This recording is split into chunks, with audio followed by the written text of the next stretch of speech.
because I had been in school and when the war broke out, and you figure I was the only boy in the family, and I had a couple of friends of mine that were older than me that went in, and so I decided rather than have my sister blame me for everything, I'd go into service.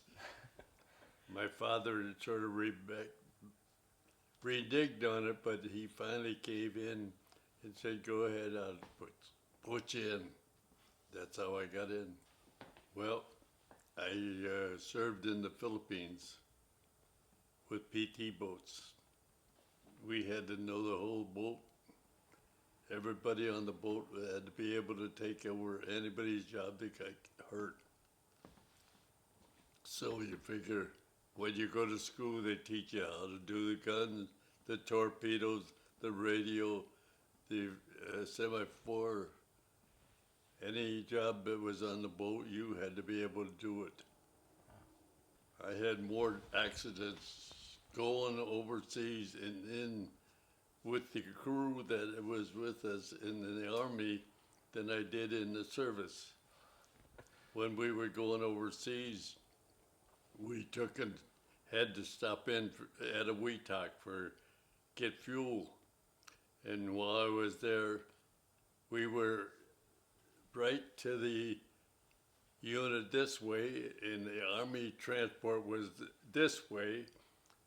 And when they told us that we had a fuel and we could go, we started pulling out, and I was up on deck.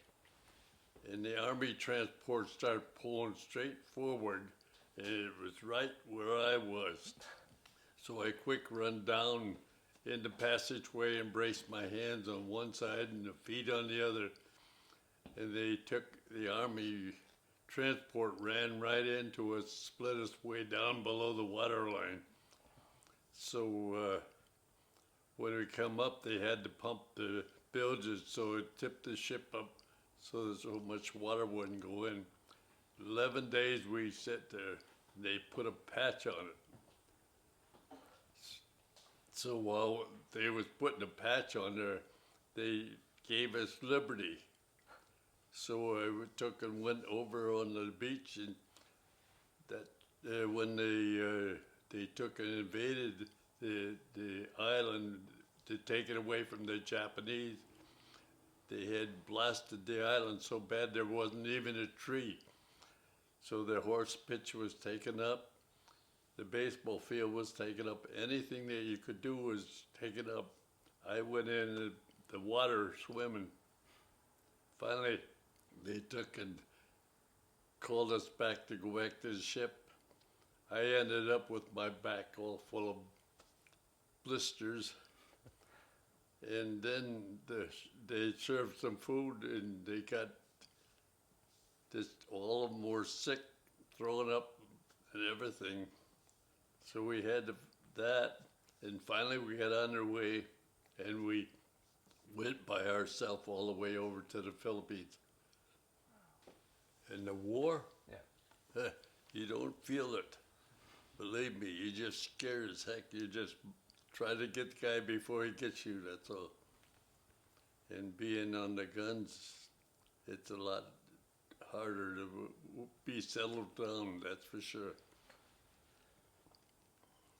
So you figure, I knew what the guns could do because I became a gunner's mate striker.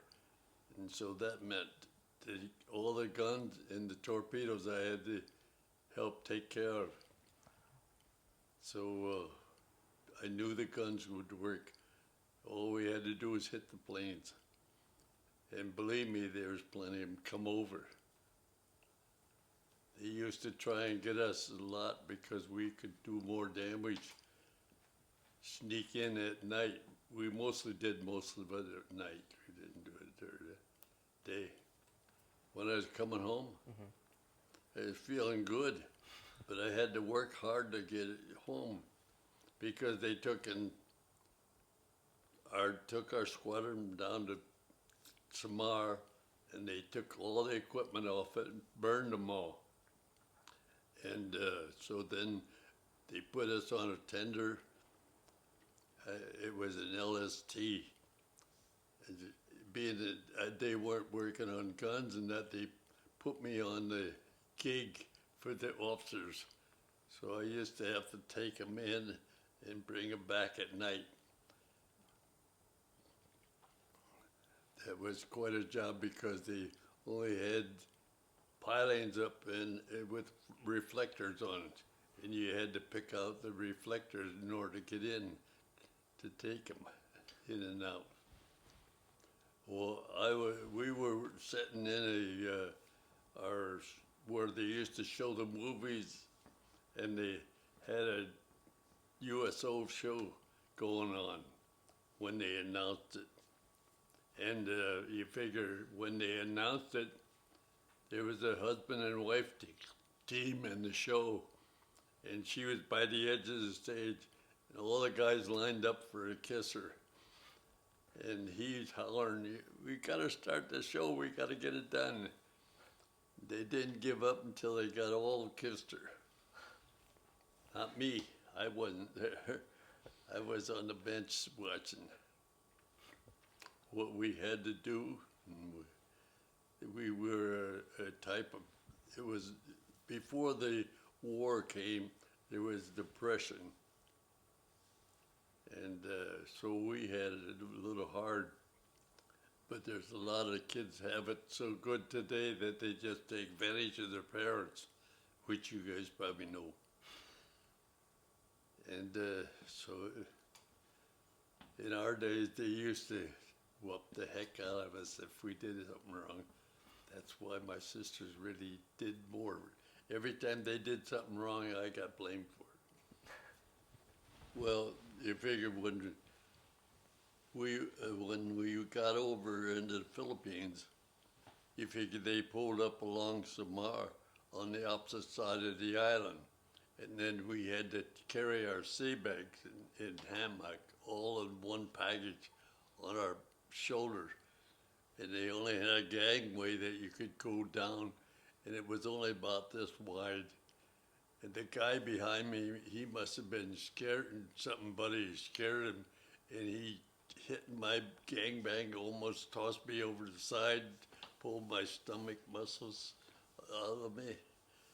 And you figure, when we got on there, they put us in this transit barracks, and we had to run all the errands and all the stuff. And so you figure from there, after we did that, they took us by the bus into the base. And there they put us in Tent City, where the Seabees had just built tents and then built the base. And we was there, and then they came and assigned me to work on the task supply.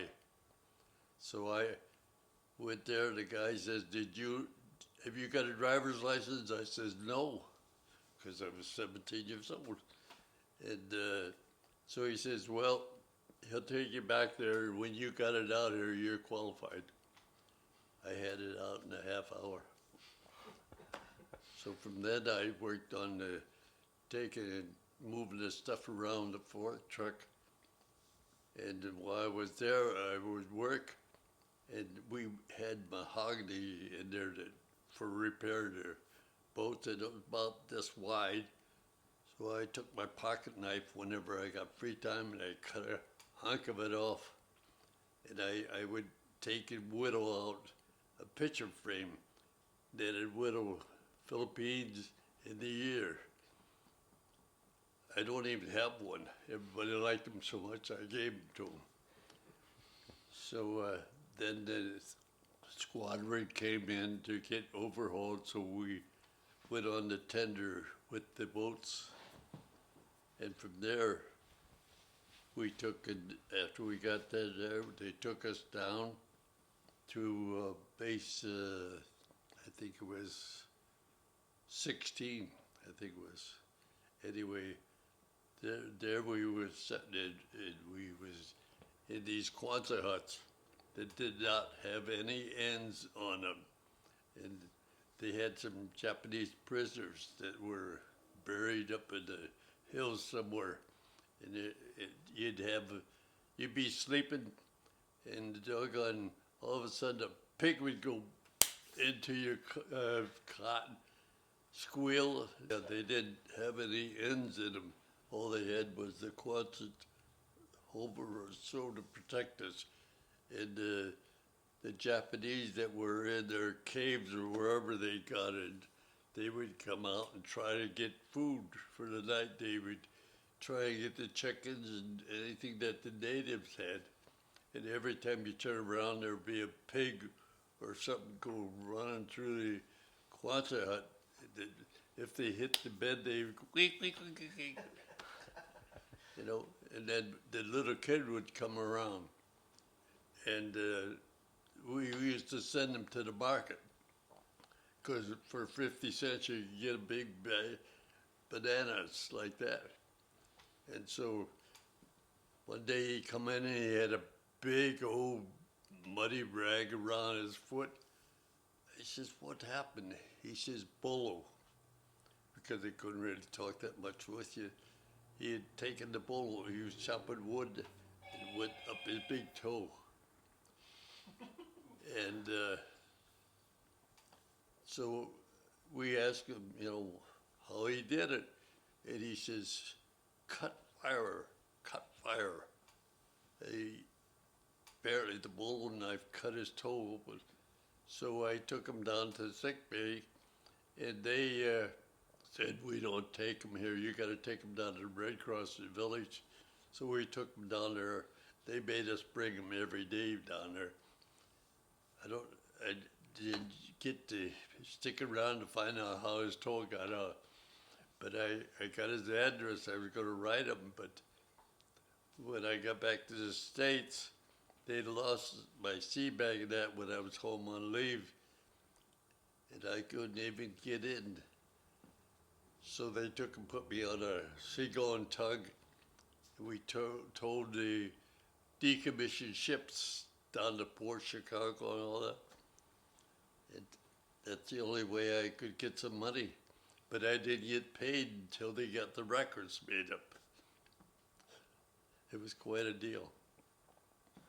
You figure when I got that, when we left home, we went to Cleveland. They put us through a physical. All of us passed but one guy. He was sent back home. Then they put us on a train and took us up to New York, the boot camp in Sampson, New York. And it was on Lake Seneca. And we got there at night. So what they did is they threw us a blanket and a pillow. Go sit, they had a big room. We slept on the floor for that night. And then in the morning, they got us up, marched us till we got to the barracks. And then we were assigned our bunks. And so we took our training in boot camp. And when we had rowing, the ice was like 2 foot around the piling. We couldn't get the boats down, so we had to chop the ice off in order to get it down. And then we got in it, and I had put on all the clothes that I had, just layered it up.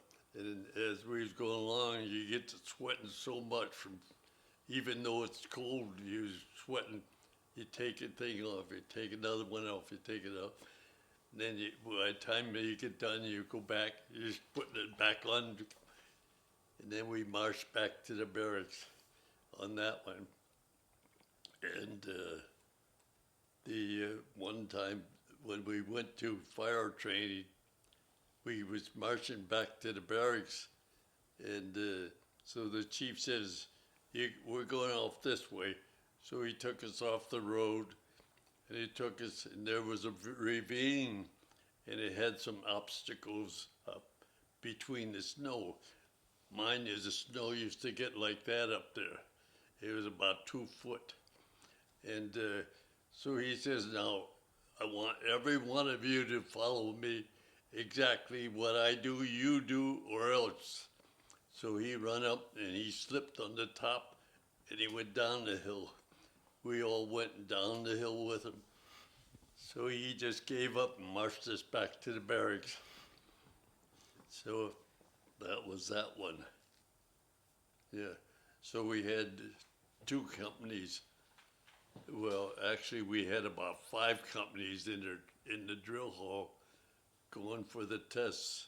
And in order to get Liberty, you had to be in the top one.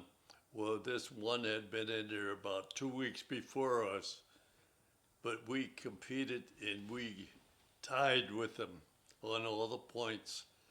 So they took in the chief that was in charge of them, had them out on the drill field after practicing because we tied them and they should have taken first place.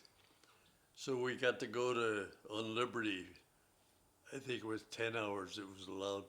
We got on a bus and it went down and we went into the town, Utica, New York. And we was there and all of a sudden you hear, Liberty's over. You got to run to get the bus, get back to the base. That wasn't much Liberty, believe me. I didn't even get to see the whole town. It was so short. And so you figured from then, after we graduated, we went on our boot camp leave, and they took and come back. And then the guys took and said, we're going to go volunteer for PT boats. You want to go with us? Why not? So I volunteered for PT. So then they put us on a train, and we took and left Sampson, and we went all the way down to New Jersey. Every time there was a guy that was on the train that may hop the train, they took and went all around the town, way out around him, so he couldn't get home if he hopped the train. And we went all the way down through the Salt Lake and all the way over to Shoemaker, California. So we was there for a while, and then they put us on the transport and we went overseas. Wow. Then when I was coming home, they had to scrape all the barnacles off of the bottom of the ship, and then they painted them, and we come back, we had a typhoon. We went through a typhoon, everybody was sick on that one, including me. And I was a gunner's mate striker, so I used to have to go down it was about like a 2 foot by 2 foot, going down the ladder and take the temperatures in the magazine. When we got back, we were taking all the ammunition off the ship, and from going through the typhoon, the shells were all different. They had them stacked up in between these brackets, and I pulled one out, and one slid down right in between my legs. I grabbed it, I said, hot one, get out of here. It didn't go off. Lucky it didn't hit, because if it went off, I would blow up with it. So when we got back, we were supposed to stop at Pearl Harbor, but they didn't let us stop there because the weather was so bad.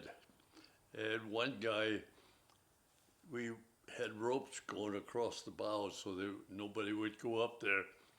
And this guy that was like a passenger, he says, you bunch of landlubbers. He says, you're scared of everything. And he went up over the ropes and went up on the bow.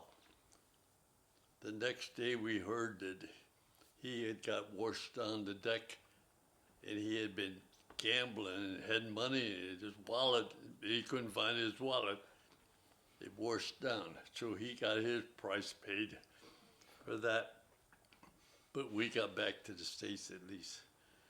My mother died right after my grandfather, and then one of the twins died, and so it was quite a situation where everybody was dying, and I remember my father, he was passing out on the grave even.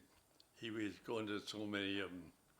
And so after when the one twin went to die, I hid behind the door because I didn't want to go to it anymore. I was only 4 years old. I didn't want to be going to these funeral parlors and that. So my father got me in a car, and we had one of my aunts, and she gave us some lollipops. And my father, he was so mad, he just took all of them away from us because he didn't figure it was anything to be having on that. And so then you figure we went to live with my grandmother because my mother died. And so then you figured I was only about 4 years old, so they didn't put me in a cottage right away. They put me in a nursery. And when I was in the nursery, my sister used to have a tendency to have matter over her eyes, and she cried and hollered out that she couldn't see. So I climbed out of the crib, go over there, pry her eyes open, and then go back into bed so that it wouldn't get me. So we was in the children's home for, about 6 years. And the only way my father could get us out, he had to take and have a couple live with us so that they could watch us while he was working. So then they start taking over everything, and he finally got him out, and we lived without him, and we moved to another house. And he would take and order a ton of coal. I used to have to put it because he was at work. And it got to the point where the work was so that my uncle and my father bought a case of toilet paper. And they would go door to door selling toilet paper in order to get some money to buy some food. And so then we took into, they ended up putting us back in the home for about a year or two. And after that, he got himself situated again. He was able to get us out. And until I went in service, I ended up getting out of school. I went to work in the A&P store. And so you figure we had cider in them days, and we had two big cider barrels like this. The manager put a conveyor going up to the top of the barrel. We put it up there, and the conveyor came down on my foot. So he says, come around, I'm hopping on one foot, and he says, you better get a move on you or else. I says, well, give me the or else, because I don't want to move that with a bad foot. And so then you figure I went home. My father got mad because I quit the job. And he says, you're going back to school. I says, good. He says, no, not that good. You're going out to the shop with me. So he took me out to the shop, and I got a job, and I worked till I went in.